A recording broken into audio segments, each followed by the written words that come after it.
Good evening. Welcome to Recovering Perfectionist Mama, Grace in Progress. My name is Buffy. I am the host of this podcast. If this is the first time joining us, welcome. Happy to have you. If you're a returning viewer, also welcome. Happy to have you. Today we are doing another topic called Seeing Yourself Clearly and Letting Go of Other People's Opinions. Now, if it were that simple, right?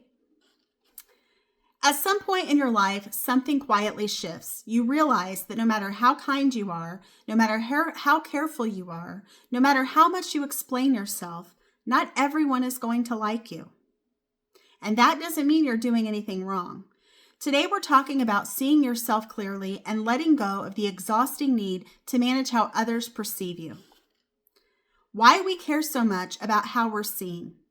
Many of us learned early that being liked felt like safety. Approval meant things stayed calm, conflict was avoided, we stayed connected. So we learned to read the room, adjust ourselves, over-explain, anticipate reactions. And for a long time, that worked. But eventually, it becomes exhausting because you're living around yourself instead of as yourself. When you're always scanning for approval, it's hard to know who you actually are. And that's something that is too high of a price to pay for me just for someone to like me. Anyone relate to that? Seeing yourself clearly is not arrogance. It's knowing who you are, what you stand for, what you want, what you're looking for, right? Why are you so concerned about people liking you? Other people's opinion about you is none of your business. That's what Eleanor Roosevelt said. And I think about that a lot. I'm like, yeah. And also too, a lot of times we can misread other people's signals. Maybe they're shy. Maybe they're introverted. Maybe they're nervous, maybe they think we don't like them. Right. And so most of you know the concept of RBF. So I inherited RBF, I believe, from my two parents. And so there are times when I will be so lost in my thoughts, like to-do lists and things like that, where if I'm not smiling, like people think like I'm super mad at them. And so when I was a server in college, I didn't want people to think that I was upset with them constantly because I wasn't. I'm generally like my brain's going and I'm not really thinking about my facial expressions. And a lot of times as a server, I would smile a lot. And I wondered sometimes why some of the people that I served, sometimes women, were really kind of cold towards me. And I was told, well, maybe they think you're flirting with their boyfriend. And I was like, I'm not flirting with their boyfriend. Like, I'm being friendly, so it's like, it's almost like darned if you do, darned if you don't. You know what I'm saying? Like I was trying to be friendly and like smile, and that conveyed like, oh, you're flirting with my boyfriend. And then if I'm not smiling, then it looks like I'm mad or upset with them, So it's like, what do you do? Just do what you can do, So it's not saying that you're perfect. It's not saying you never make mistakes, because we all make mistakes. I make mistakes. You make mistakes. We all do, right? Like Oprah, you get a mistake. You get a mistake. You get a mistake. It's knowing your intentions, your values, and where you acted with integrity, where you didn't, without self-punishment. Clarity sounds like I know when I tried my best. I can own my mistakes without collapsing, and I don't need consensus to trust myself. Clarity is quiet. It doesn't argue. When you see yourself clearly, you stop outsourcing your self-worth to every opinion that passes you by. Not everyone will like you, and that's okay. And it took me a while to learn that, honestly, because I was like, if I just try harder. No, not at all. I've always been kind of a person who marches to the beat of their own drum. I don't know if you can tell that or not. And it has made a lot of people very upset with me. But the one thing that I pride myself on is the fact that there are people that don't like me. Yeah, I know that.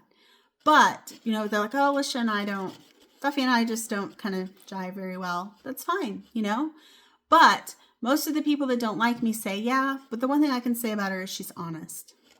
So I'll take it, right? You're not going to be liked by everyone, but the fact that they would think that I'm honest, I love that. I mean, that to me means a lot. So this is one of the hardest truths to accept, and I feel like it was a bitter pill for me to swallow too, so I totally get it if you're feeling like that. And one of the most freeing. Some people won't like you because you stop playing a role they benefited from. You no longer over-explain or overperform. You remind them of something unresolved in themselves, and I think that's the biggest one. You're comfortable being who you are. Yes, I'm quirky, I'm weird, I'm awkward, all in one little package, right? You're comfortable being who you are, and that is extremely important. That doesn't make them bad, and it doesn't make you wrong. Dislike is often about incompatibility, not character. You are not meant to be universally understood. You are meant to be aligned. Other people's opinions are none of your business. This phrase can feel harsh at first, but it's actually protective. It doesn't mean you ignore accountability. It means you stop managing narratives you cannot control. You can listen without absorbing, reflect without self-erasing. Be yourself, right? Either they're going to like you or they're not. If they're not your people. And that's fine. The people that are meant for you will find you. And I truly believe that. Grow without performing. Other people are allowed to have their version of you. You are not required to carry that version if you don't like it. You're responsible for your actions, not for how others interpret them through their own lens. Because they don't know what's going on in your head. Stop crowdsourcing your identity. If you constantly ask, does that come across okay? Do you think I handled that right? Was that wrong of me? You slowly give your sense of self away. Instead, ask, was I honest? Was I kind without abandoning myself? Did I act according to my values? Self-trust grows when you stop asking for permission to exist as you are. Living as you see fit without hardening. Letting go of other people's opinions does not mean becoming cold, becoming dismissive, ignoring feedback. It means you consider input without collapsing. You grow without self-betrayal. You stay open without over-explaining because you don't owe anyone an explanation unless you want to give them one.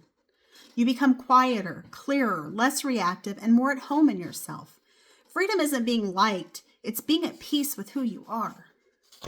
So in closing, you don't need universal approval to live an honest life.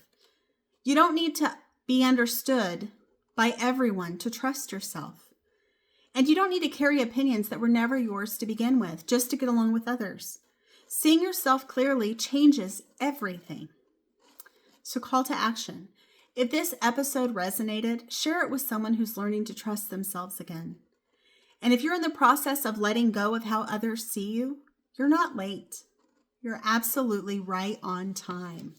And go you for wanting to do that. So thank you for tuning in, and I hope you have a great rest of your day and a happy new year. And I also hope that if you like what we're doing here, feel free to like and subscribe and maybe give us some story topics that are of interest to you. I hope that these topics resonate with you and that you're able to get some clarity and feel comfortable and realize that you don't owe anyone an explanation. There's only one you, right? No one is going to replace you. So be yourself and be yourself joyfully and realistically and calmly. Have a great day. Bye-bye.